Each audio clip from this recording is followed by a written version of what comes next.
What's up, guys? Monetary recap, back at it again with another banger, and today we'll be going over one of our another favorite wonder childs of a stock, none other than Tesla, ticker symbol TSLA. This is in a automotive stock. It is an electric vehicle stock, and also now it is almost a social media company. But I think it is fair to say that when you invest in Tesla, you are investing more than just the company. You are also mostly, if you are a majority of retail investors, you are investing in Tesla because of Elon Musk. Elon Musk has many antics, from flipping off the SEC and telling them, do your worst and I could care less, from paying one of the biggest tax bills in all of America just to prove it to politicians, to mocking politicians on Twitter. I mean, he has done it all. He has bought a 10% stake in Twitter that is quote unquote classified as a passive stake, but I highly doubt that. I mean, he may have only spent 1% of his net worth, but it was not a pretty small penny. It was a pretty big dime. And so I think that he will use his power and affluence and gravitas to, enact change at Twitter. He was asking many polls about Twitter and saying, does Twitter adhere to, the freedom of speech and the Second Amendment, and, how Second Amendment is so vital to our democracy. And without, freedom of speech, we have no democracy. And I personally agree with that. I think that's what our founding fathers agreed with. And if you were to go back in history, for any history nerds, the Enlightenment period, freedom of speech is what saved this country from being a monarch and, being under the great Jack Flag, and we have the great American states. But back to stocks. Tesla, we had recently called out before this massive rally. I think it was around here 750 about last month. I had made a video personally about Tesla and saying how I said that 1100, around this $1,000 mark was a psychological barrier, but also had, marked up with some pretty good tops around here on the 50% Fibonacci ratio. And I mean, you can see as soon as it broke this psychological barrier of about 1,000, it wicked up to 1,040, came back down, and then gapped up the next day to 1,100, and it's almost up to 1,200. So Tesla's had massive amounts of green days recently, and so it's only normal to expect a pullback. And so the gravitational pull of anything, whether it be you're an item or a stock, is natural. Everything that goes up must come down just a little bit. Does not have to be all the way down to where it started. It can carry that momentum, but nothing can go on forever. There will always be another force enacting it and changing its position.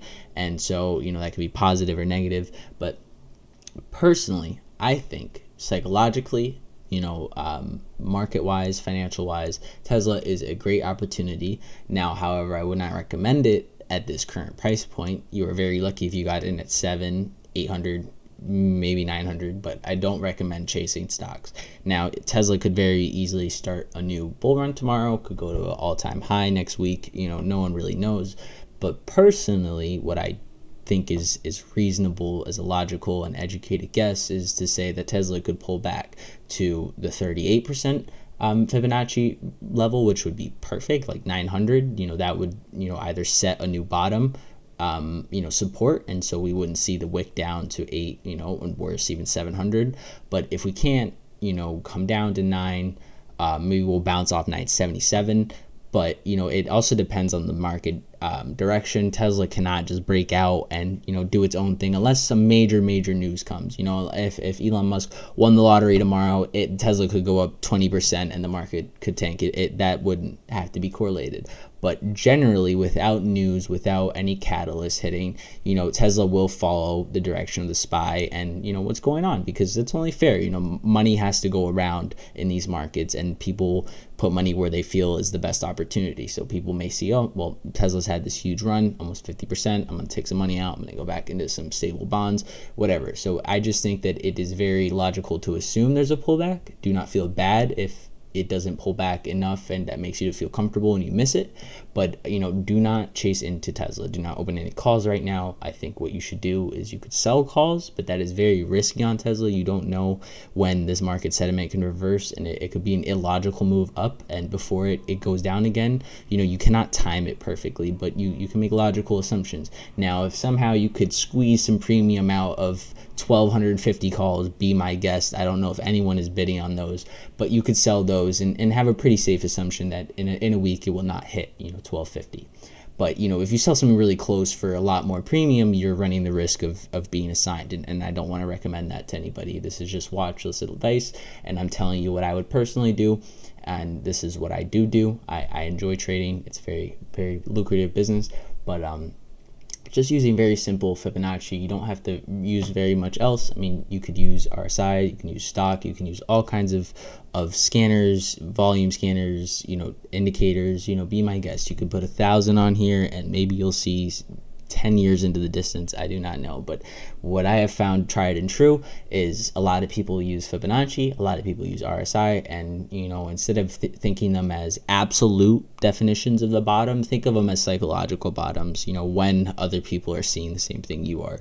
And play the devil's advocate. Think of what could happen, what could be the worst scenario right now. Like if you were to buy, just say it was back Tesla at 700, it would not be silly to think, what happens if it goes down just a little bit more? But then you have to look at context. You have to look, well, 700 and 1250, that's almost half. And anytime Tesla is down 40%, 50%, if you believe in a company, then you are foolish to not DCA into it. I mean, I'm not trying to pressure anybody, but that is just my personal opinion.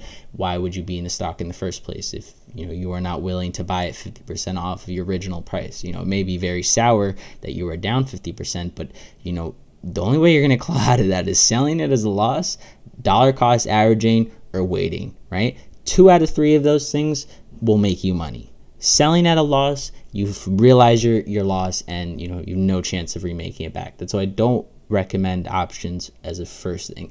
If you have conviction in a stock, just buy shares.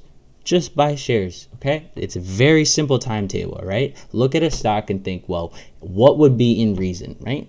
Say a 10% increase. Don't be greedy. Just use simple percentages and time. What I like to do is think, okay, if I want Tesla to move 10% over the next year, what I would do is I would do 0.10 divided by 365. Then you figure out how much percentage that Tesla needs to move almost each day to be on path to moving 10% in a year. And, if you do that and you have conviction, you look at the balance sheet, like we were telling our viewers in the previous video on AMD, look into the balance sheet, look at the inventory turnover, look at the PE ratio. Now, Tesla does have a 222 PE ratio compared to AMD's, I think it's 30 or 40.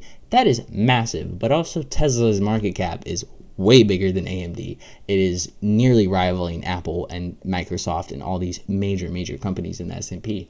But I think it is really, really important, and I cannot stress this enough, have your own DD, whether it be simple percentages, simple psychological factors, simple catalysts. Something is better than nothing. Okay, do not jump into this because you see a stock moving. The best thing I think you could do to be the most cynical trader, if you want to be one, see a stock move up 10% on the day, think that is a terrible stock. See a stock move down 10% on a day, think that's an amazing stock. And I don't mean that as just write them all off as amazing or bad based on the performance, but gravitate towards the opposite reaction. A stock goes up, think about the downside. A stock goes down, think about the upside. Because if you don't have any skin into the game, it is very easy to get into a dip. Because once you see everyone else capitulate, you see all the fallen traders, capitulate, wait, and wave white flags. That's your time to buy. That's when everyone is trying to get out. They're selling it at a fire sale rate. And if you have a conviction or a thought that you believe in and that is against the masses, you are primed to making money in this market. This market rewards people who does not go with the trend. People make the most money when they spot a trend change, or they can convince themselves to the point of almost insanity, like Michael Burry did, that you are right and everyone else is wrong. And it could go very two drastic ways. It could break your entire career, or it can make your entire career. But I think if you have just half of that in the middle, just the perfect balance of the two, I think you can steer away from a lot of faulty investments and make really good investments. So this is watch list advice. This is not financial advice. Hope you guys enjoyed the video. Check out our formal Discord. We're going to be launching a very community-driven stock Discord, and it's gonna be a perfect place to hang out and get some call outs and some watch list advice, and see how we trade, and come ask us questions. So this has been Monetary Recap. I hope you guys enjoy it. Like, comment, subscribe, and make sure you join our Discord and send the invitation link. Also use the referral code in our description. On Webull, you can fund your account, and you can get three free stocks valued up to $500. You can take them right out after you've funded your account, and you'll be rich and help us out. So appreciate you guys, and have a nice night. Make some money, boys.